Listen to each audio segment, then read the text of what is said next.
몇 년 전에 한 조사기관의 설문조사에 의하면 대기업의 대리급 직원들을 대상으로 직장 생활에서 가장 힘든 것이 무엇입니까? 라고 설문조사를 해봤더니 그 결과를 보면 가장 힘들게 하는 것은 업무량이나 실적에 대한 압박이 아니라 의외로 조직 내 인간관계의 갈등이다라는 결과가 나왔습니다. 함께 일하는 사람과의 관계가 직장 생활을 행복하게 혹은 불행하게 만드는 가장 중요한 요소였다라는 것이죠. 어디 직장뿐이겠습니까? 가정과 교회에서도 마찬가지입니다. 사람이 함께 모여 사는 곳이라면 인간관계보다 더 중요한 것은 아무것도 없는 것입니다. 특별히 주님의 몸인 이 교회 공동체, 우리 지체 간의 사랑과 화목함으로 성령의 하나 되게 하신 것을 힘써 지켜가야 할 공동체인데요. 예수님께서 이 산상설교를 하실 때 제단에다가 제물을 드리려다가 누군가와 불화한 것이 생각이 나거든 먼저 가서 그 사람과 화해하고 그 다음에 다시 와서 제물을 드리라 라고 가르친 것도 이 성도 상호 간의 관계가 신앙생활에 얼마나 중요한 것인가 하는 것을 우리에게 잘 말해주고 있습니다. 그런 의미에서 바른 신앙은 인간관계에 긍정적인 변화를 가져다 준다라고 말할 수 있습니다. 즉 성도는 인간관계를 잘 맺는 사람이 되어야 한다라는 것입니다. 단순히 좋은 처세술을 가지라는 것이 아니라 관계 맺는 그 사람에 대한 생각의 변화가 요구된다라는 것이죠. 예수님도 이것을 가르쳐 주십니다. 오늘 본문을 통해서 제자들의 그 생각, 제자들의 바라보는 시각과 대조되는 예수님의 시각이 어떤 것인지 살펴보면서 우리 성도 서로 간의 교제에 대해서 우리는 어떤 교제를 맺어야 하는가, 서로를 어떤 마음으로 바라보아야 하는가 몇 가지 교훈을 얻기를 원합니다. 첫째로 우리는 작은 자를 귀하게 보는 시각을 가져야 합니다. 우리 같이 따라하겠습니다. 작은 자를 귀하게 여깁시다. 한 번 더요. 작은 자를 귀하게 여깁시다. 일반적으로 누가 큰가? 이 문제는 상당히 예민한 문제입니다. 누가 더 힘이 있고 영향력이 있는가? 누가 더 높은 자리에 있는가? 누가 더 인정받는 사람인가가 늘 중요한 관심거리가 되기 쉽습니다. 큰 자로 인정받는 사람은 일반적으로 사람들에게 환영받고 또 따르는 이도 많아지기 때문일 것입니다. 그래서 누가 크냐 이거에 사람들은 관심이 많습니다. 그러기에 본문 46절에서 48절에 보면 예수님의 제자들 사이에도 항상 우리 중에 누가 크냐, 누가 선생님께, 누가 사람들에게 더 인정을 많이 받느냐 하는 이런 긴장 관계가 형성되어 있었습니다. 물론 예수님도 제자들 모두를 똑같이 대하지는 않으셨습니다. 많은 제자 중에 12명을 특별히 12제자로 사도로 구별하셨고 그 중에서도 가령 변화산에 오르실 때에는 야고보, 요한, 베드로 3명만 구별해서 따로 데리고 가시기도 하셨습니다. 그리고 베드로는 수제자로서 특별하게 또 대하시는 모습도 성경을 통해 종종 보게 됩니다. 어떤 사람들은 예수님의 이런 구별이 제자들 사이에 갈등을 유발시켰다라고 생각합니다. 그러나 사실은 제자들 사이의 갈등의 진정한 원인은 예수님의 차별이 아니라 제자들 마음속에 있던 누가 더 크냐라는 왜곡된 시각에 있었습니다.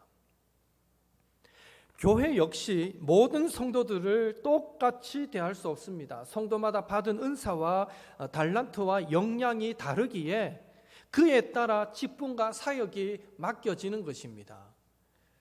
이런 구별은 차별이나 편애와는 다른 것입니다. 그런데 만약 이런 것을 문제시한다면 그 이유는요, 마치 예수님의 제자들처럼 우리 안에도 누가 더 크냐라는 왜곡된 시각이 있기 때문에 그럴 것입니다. 그렇다면 예수님은 누가 더 크냐라는 이 왜곡된 시각에 대해서 뭐라고 말씀하십니까?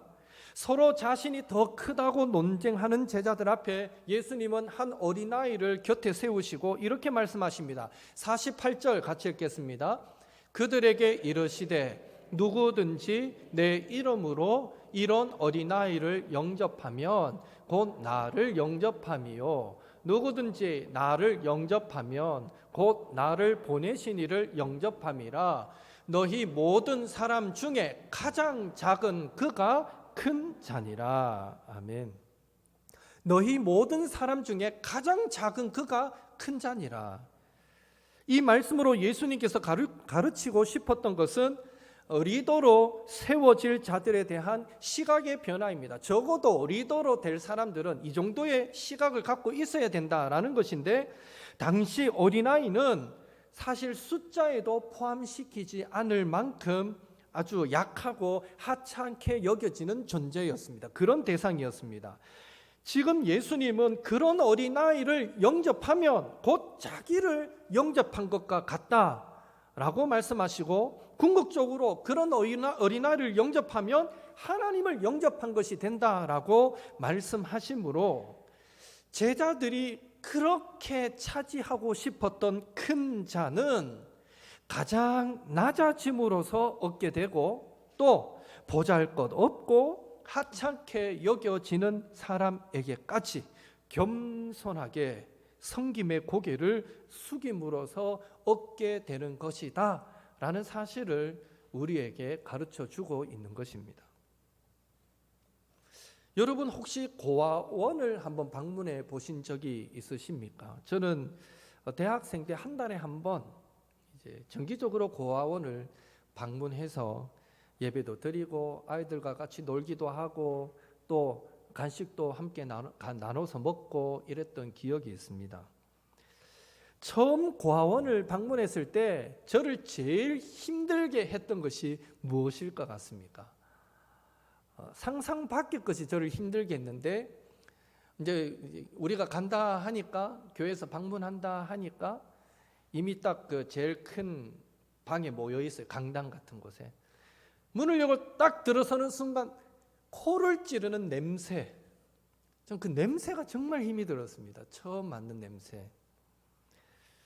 아이들에게서 나는 그 코를 찌르는 냄새, 이 땀 냄새 같기도 하고 찌릉내 같기도 하고, 속으로 쟤들이 뭐 몇 날 며칠을 못 씻었나 싶기도 하고, 물론 요즘은 다 더 위생적으로 잘하리라 생각되지만 벌써 몇십 년 전인데 그때도 잘했겠지만, 마침 우리가 오기 전에 아이들이 저것끼리 마당에서 열심히 뛰어나가 땀을 많이 흘리고 와서 앉아있어가 냄새가 났겠지만, 어찌됐든지 간에 그 냄새가 힘들었어요.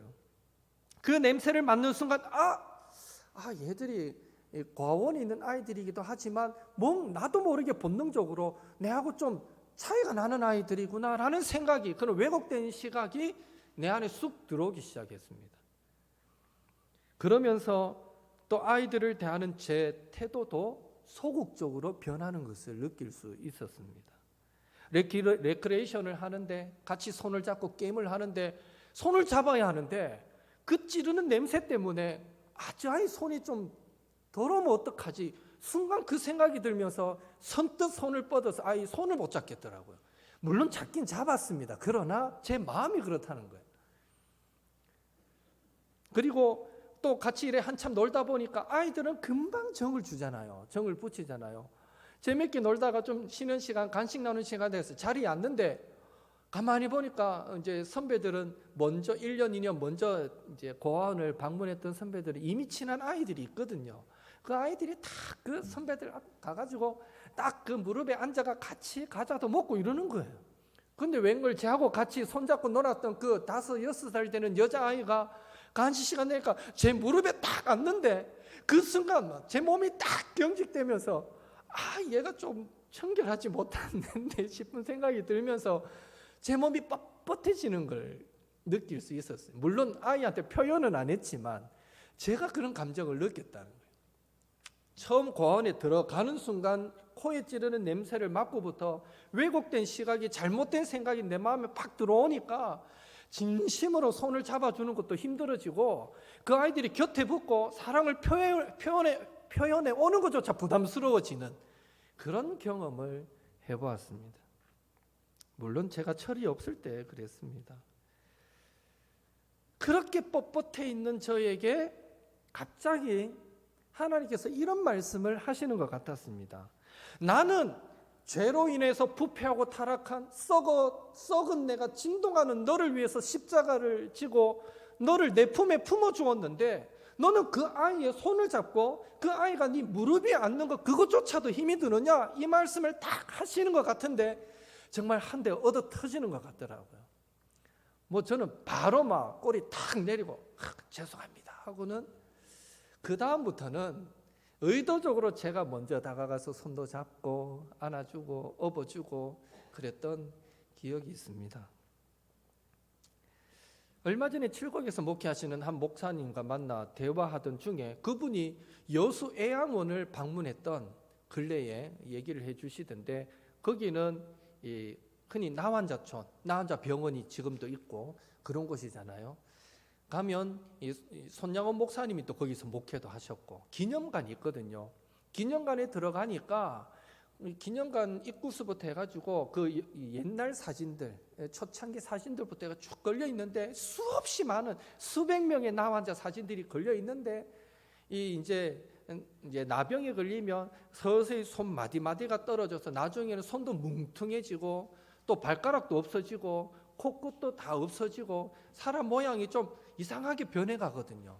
그게 그 질병이 그렇잖아요. 물론 중간에 어느 정도 멈추고 회복되는 사람도 있지만 병이 진행되면 계속 진물이 흐르고 그런 모습의 사진들을 보면서 자기도 모르게 마음속에 정말 이런 모습이면 가까이서 보는 것도 쉽지 않겠다라는 생각이 문득 들더랍니다. 그런데 그때 갑자기 그 목사님 마음속에 하나님이 이렇게 물으시는 것 같더랍니다. 그 목사님의 목회의 핵심은 이 영혼을 품는 사역이거든요. 그런데 그 하나님이 네가 품어야 하는 사람이 이런 사람일지라도 그 영혼을 너 진심으로 품을 수 있겠니? 라고 하나님이 물으시더랍니다. 그런데 그 순간에 이해라고 대답 못 했대요. 차마 그 사진을 보고 정말 그런 사람 내 앞에 세워놓고 정석껏 안아주고 닦아주고 해보라 하면 내가 진짜 할 수 있을까 싶은 생각이 드는데 예라고 말을 못 하겠더래요.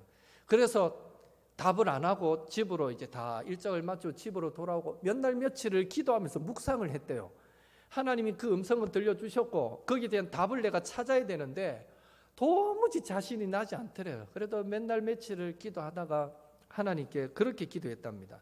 제가 품어야 할 사람이 그 나병 환자와 같을지라도 하나님 품을 수 있는 힘을 저에게 주세요. 애매한 답이죠. 그렇지만 정말 진솔한 답인 것 같아요. 가장 낮다고 여겨지는 자보다 더 낮아지는 것은 우리 개인의 힘으로 되는 것이 아닌 것 같습니다. 그것은 오직 하나님의 은혜로만 가능하기에 우리는 기도할 뿐인 것입니다. 문제는 오늘날 형태는 조금 달라졌지만 여전히 이 교회 안에는 우리는 남보다 나를 낮게 여기고 차별화하는 실수를 저지르며 살아가고 있기도 합니다. 그래서 진심으로 사랑하고 섬기고 하나 되어야 함에도 자신도 모르게 끼리끼리가 되기 쉽고 또 상대편을 무시하기 쉽고 판단하기 쉽고 비판하기 쉽고 수근수근하기 쉽고 거리 두기가 쉬워지는 것입니다. 오늘 우리 옥토교회는 이런 문제에서 얼마나 우리 옥토교회는 자유롭다고 여러분 생각하십니까? 지금까지 세상이 주었던 안경 우리는 벗어버려야 합니다. 우리는 예수님의 가르침처럼 나보다 못해 보이고 나보다 수준 낮아 보이고 나보다 연약해 보이는 그 사람을 나보다 낮게 여기고 섬기면서 살아갈 때, 그 사람을 나보다 낮게 여기면 그제서야 이제 두 번째로 들어가겠지만 동력도 가능해지겠죠. 그 사람을 나보다 낮게 여기며 섬기며 살아갈 때 우리는 비로소 낮은 곳으로 오셔서 십자가의 길을 걸으신 그 예수님을 좀 더 깊이 이해할 수 있게 될 줄로 믿습니다. 지금까지 세상이 주었던 안경 벗어버리시고요, 예수님이 주시는 안경으로 바꾸어 쓰셔서 이제는 서로 큰 것을 자랑하지 말고 서로 큰 사람이 되려고 하지 말고 겸손함으로 모든 성도를 사랑하고 섬기는 화평의 사람이 되셔서 스스로 연약함의 자리에 서신 그 예수님의 뒤를 따라가시는 옥토의 모든 성도님들이 되시기를 예수님의 이름으로 축복합니다. 둘째로, 우리는 모든 사람을 동력자로 보는 시각을 가져야 합니다. 한번 따라하겠습니다. 모든 성도가 나의 동력자입니다. 모든 성도가 나의 동력자입니다. 예. 영화 벤허에서 유대 귀족으로 나오는 벤허와 그의 소꿉친구였다가 장차 총독의 사령관이 되어서 예루살렘에 온 메살라의 감격적인 장면으로 영화는 시작이 되는데요. 그러나 이 만남은 사실 불행의 시작이 됩니다. 로마에 저항하는 무리를 색출하고자 했던 메살라가 벤허에게 자신의 친구로서 반역자 색출에 협조해 달라라고 강요하면서 만약 그렇게 하지 않으면 자신의 적이다라고까지 말했기 때문입니다. 그래서 결국 민족을 배반할 수 없었던 벤허가 메살라의 그 제의를 거절함으로 그렇게 둘도 없이 친했던 친구가 서로 갈라지게 되는 모습을 그 영화를 통해서 알 수 있습니다. 메살라는 세상을 아군과 적군 이렇게 이분화시켜 보는 전형적인 사람이었습니다. 로마를 위해서 일하지 않는 자는 로마의 적이고 자신의 적이다라고 생각했던 것입니다. 이러한 사고 때문에 그는 로마와 유대의 공존의 평화를 지향하던 가장 좋은 친구였던 벤허를 적으로 만들고 말았던 것입니다. 자신과 생각이 다르다는 이유로. 오늘 본문 49절에서 50절을 보면 사도 요한이 이런 이분법적 사고를 가진 사람 중 한 사람인 것을 알 수 있습니다. 예수님께서 공생의 사역을 감당할 당시에도 예수님의 이름을 사용해서 귀신을 쫓아내는 사람이 있었습니다. 예수님을 따르던 사람들이 아니었습니다. 예수님 당시에 얼마나 예수님이 유명하면, 예수님이 귀신도 쫓아내고 병자들도 고치고 하니까 얼마나 유명하면 예수님을 따르는 제자가 아닌 다른 사람들이 귀신 들린 사람이 있으면 예수님의 이름으로 귀신을 쫓아내더라는 거예요. 그 당시에 그런 사람이 있었어요. 이들은 어쩌면 예수님의 제자는 아니더라도 예수님에 대해서 많은 호감을 가지고 있던 그런 사람들이었을 것입니다. 그런 그들을 향해서 예수님의 제자 요한은 말합니다. 너희가 우리 선생님의 이름을 사용하려면 우리를 따르라. 그렇지 않으면 우리 선생님의 이름, 예수님의 이름 사용하지 마라. 이렇게 말합니다. 요한의 시각도 한마디로 나를 따르는 자, 나를 따르지 않는 자, 나처럼 하지 않는 자, 나를 위하지 않는 자는 모두 나를 대적하는 자다라는 이런 사고를 하고 있었다라는 것이죠. 그러나 예수님의 시각은 요한과 정반대였습니다. 50절 같이 읽겠습니다. 예수께서 이르시되 금하지 말라. 너희를 반대하지 않는 자는 너희를 위하는 자니라 하시니라. 아멘. 예수님의 시각은요, 나를 대적하지 않는 사람은 다 나를 위하는 사람이다라는 것입니다. 즉 나를 대놓고 적대시하는 사람, 그 사람을 제외하고는 다 내 편이라는 것입니다. 나와 다른 것이 많고 나와 취향도 틀리고 코드도 맞지 않아도 내 편이라는 것입니다. 요한의 시각에 따르면 나를 100% 따르지 않는 사람은 내 편이 아니지만 예수님의 시각에 의하면 나를 100% 반대하지 않는 사람은 다 내 편이라는 것입니다. 오늘 우리의 모습 어떻습니까? 사실 우리도 요한과 같은 마음을 갖기가 쉽습니다. 옹졸하고 배타적인 마음으로 나와 조금 다르다고 나를 반대하는 사람을 적으로 간주하는 우를 범하기 쉬운 것입니다. 그러다 보면 많은 사람에게 마음을 닫고 그들과 알게 모르게 대립하게 됩니다.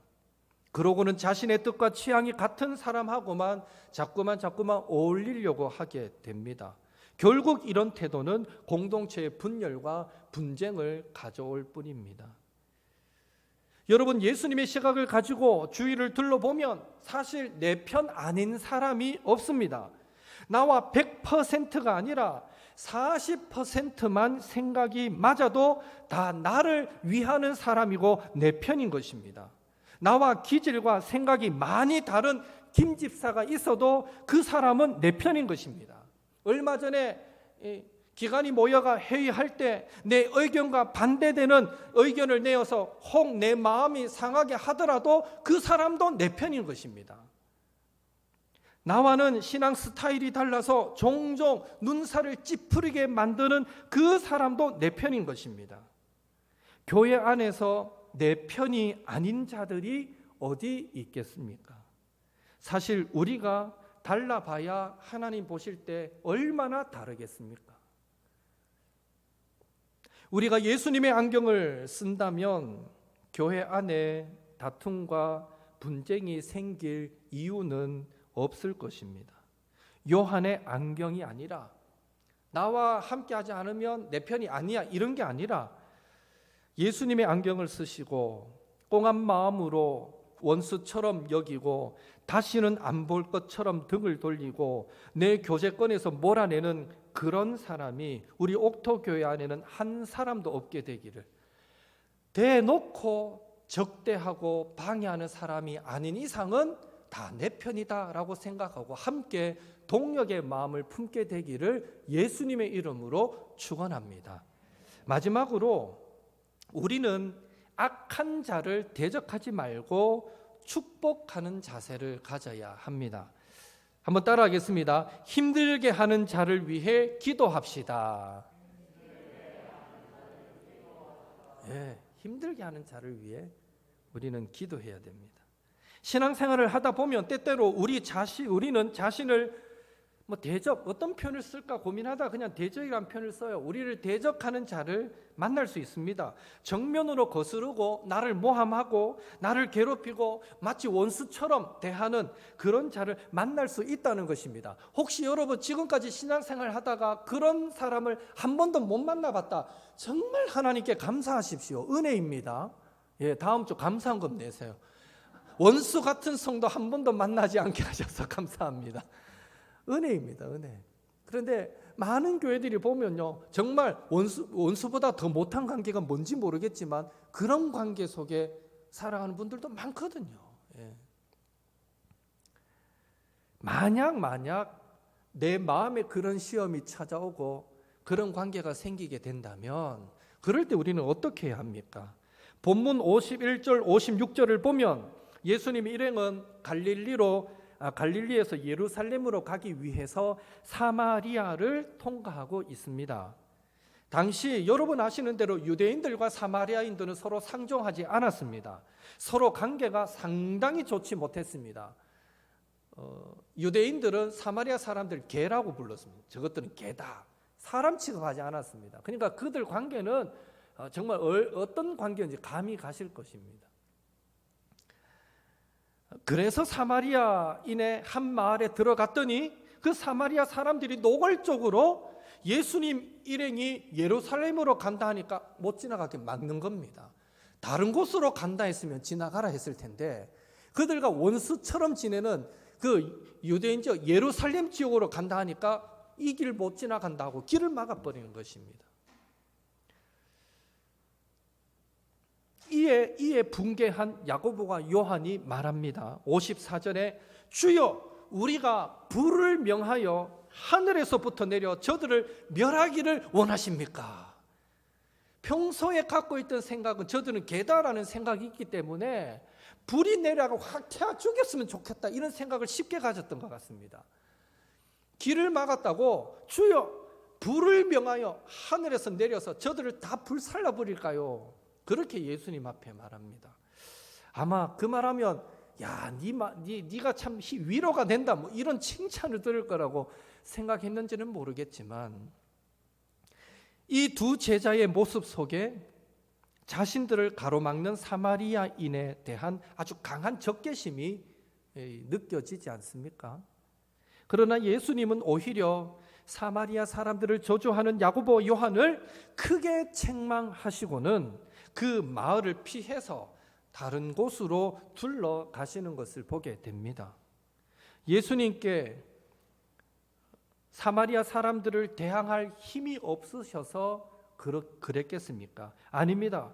마태복음 5장 39절에 나는 너희에게 이르노니 악한 자를 대적하지 말라. 예수님의 말씀입니다. 예수님은 그저 대적하지 않으신 것입니다. 왜요? 원수를 갚으려는 마음은 결국 사탄 마귀가 주는 마음이기 때문입니다. 성도는 원수 갚는 일을 공의로우신 하나님께 맡기고 선으로 악을 이기는 삶, 즉 원수가 줄이거든 먹이고 목마르거든 마시게 함으로 숯불을 그 머리에 쌓는 삶, 그들 스스로 부끄럽게 만들어버리는 그런 삶을 살아야 하기 때문입니다. 그런 의미에서 악한 자를 대적하지 말아라 라는 예수님의 가르침은 악한 자를 대할 때에 참는 정도가 아니라 도리어 적극적으로 그들을 불쌍하게 여기고 그들을 선대하고 그들을 축복하라 라는 의미가 되는 것입니다. 그래서 바울도 우리에게 인간관계에 관해서 이런 교훈을 주었습니다. 로마서 12장 18절 같이 읽습니다. 할 수 있거든 너희로서는 모든 사람과 더불어 화목하라. 오늘 우리의 모습 어떻습니까? 우리 육신의 적나라한 모습은 누군가 나의 길을 가로막고 반대하고 심지어 대적할 때 나도 모르게 강한 적개심의 노예가 되기 쉽습니다. 우리 모두는 누구나 그렇게 되기가 쉽습니다. 내게 힘이 있으면 그 힘으로 상대방을 제압하려고 하고 내게 힘이 없으면 아예 그 사람과 상종하려고 하지도 않고 오히려 뒤에서 좋지 않은 말들을 퍼뜨리게 됩니다. 심지어 기도도 거칠어지게 됩니다. 하나님 뭐 하십니까? 왜 저런 사람을 가만히 내버려 두십니까? 혼을 내셔서라도 자기의 잘못을 깨닫게 해주십시오. 기도는 자기를 하나님 앞에 비춰서 해야 됨에도 이런 기도까지 나오게 된다는 거죠. 이 모든 것은 선으로 악을 이기는 것이 아니라 악으로 악을 이기려고 하기 때문에 나타나는 현상입니다. 그러면 둘 다 망합니다. 둘만이 아니라 그 둘을 통해서 그 교회 공동체가 망하고 그 둘을 통해서 그 직장이 망하고 그 둘 때문에 그 가정이 망합니다.